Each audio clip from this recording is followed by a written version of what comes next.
are represented by the same team of lawyers whose names you have on record already. I think in the interest of saving time, No, read them out. Read them out. There's a list. My Lord, the first and second respondents are represented by myself with Kamau Karoli, Senior Counsel Luce Kaboni, Professor PLO Lumumba, Cyprian Wekesa, Mr. Sisule, Diego, Paul Ilan, Eric Ugumbo, Mr. Mukele, and Mr. Murugu. Isa has gone for prayers. Isa Mansour. Thank you. Yes, my Lord Chief Justice and Judge of the Supreme Court, for the third respondent, my name is Ahmed Nasir. I'm appearing with my learned friends Ken Ogeto, Evans Monari, Katwa Keegan. Fred Ngatia will join us later, my Lord. Thank you, Mr. Nasir.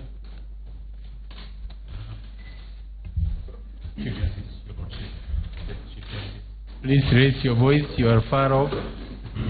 Your Lordship, the Chief Justice. Just a minute. You get the microphone. Thank you very much. Your Lordship, the Chief Justice, Your Ladyship, the Deputy Chief Justice, Your Lordships and my lady, Harrison Kinyanjui, up here for Professor Michael Wainaina Mwaura, an independent candidate, First Interested Party. Thank you, Mr. Kinyanjui.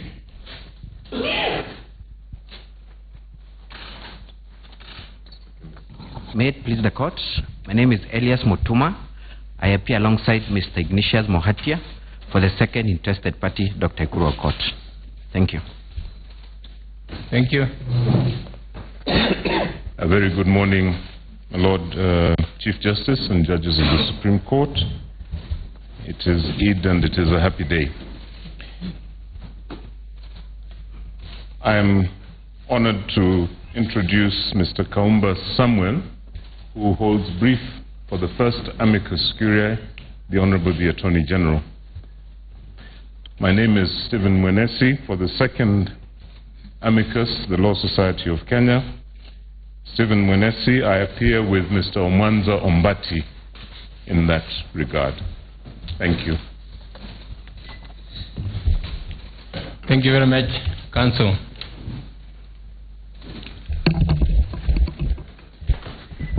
First and foremost, as you can see, we are 6.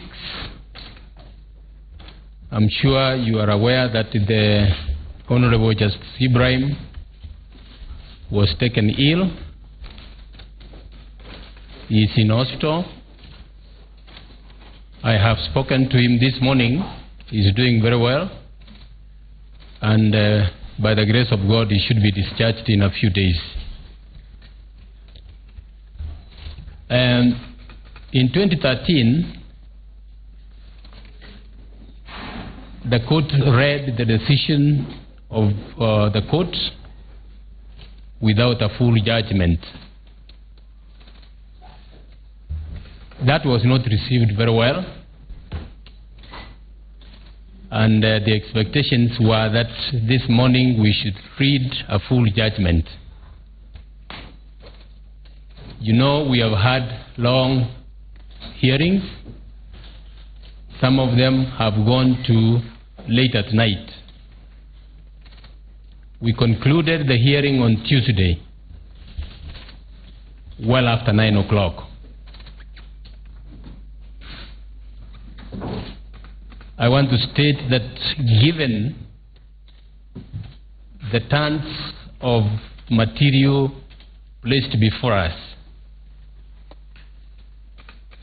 it was not humanly possible to go through that record and write a reasoned and well-considered judgment. that we will do on a later date. So I'm sorry we have to disappoint those who expected a full judgment today, and I believe to a large extent the nation. But you will understand that given the timelines we have, if we don't deliver a judgment today, we will cause a constitutional crisis. So what we have this morning is a determination of the court. Now, before I read that determination, I want to say this.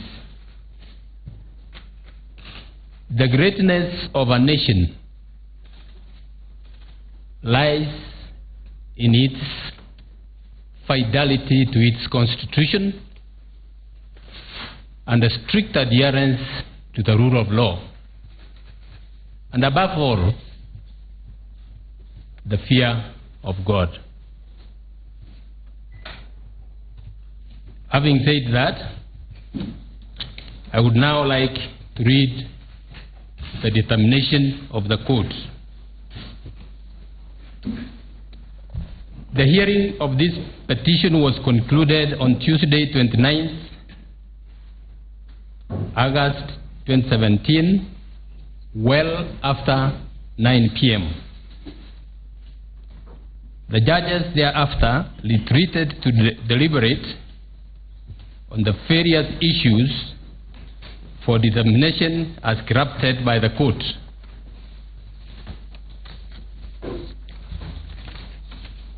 The issues were, number one, whether the 2017 presidential election was conducted in accordance with the principles laid down in the Constitution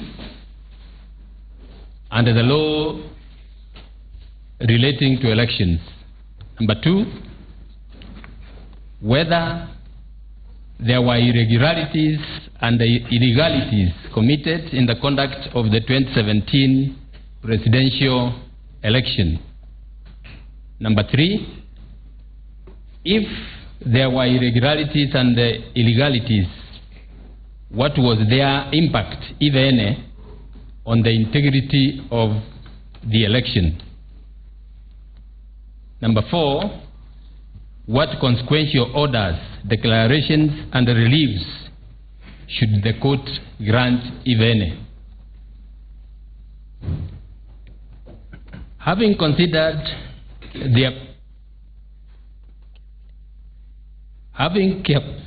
carefully considered the above issues, the following is the majority decision of the court with two judges, the Honorable Justice Ojwang and the Honorable Justice Ndung'u dissenting. As to whether the 2017 presidential election was conducted in accordance with the principles laid down in the Constitution and the law relating to elections, upon considering inter alia Articles 10, 38, 81, and 86 of the Constitution, as well as Sections 39(1)(c), 44, and 44A and 83 of the Elections Act, the decision of the court is that the first respondent failed, neglected, or refused to conduct the presidential election in a manner consistent with the dictates of the Constitution and inter alia the Elections Act, Chapter 7 of the laws of Kenya. Number two, as to whether there were irregularities and illegalities committed in the conduct of the 2017 presidential elections, the court was satisfied that the first respondent committed irregularities and illegalities inter alia in the transmission of results particulars and the substance of which will be given in the detailed and reasoned judgment of the court. The court, however, found no evidence of misconduct on the part of the third respondent. Number three, as to whether the irregularities and the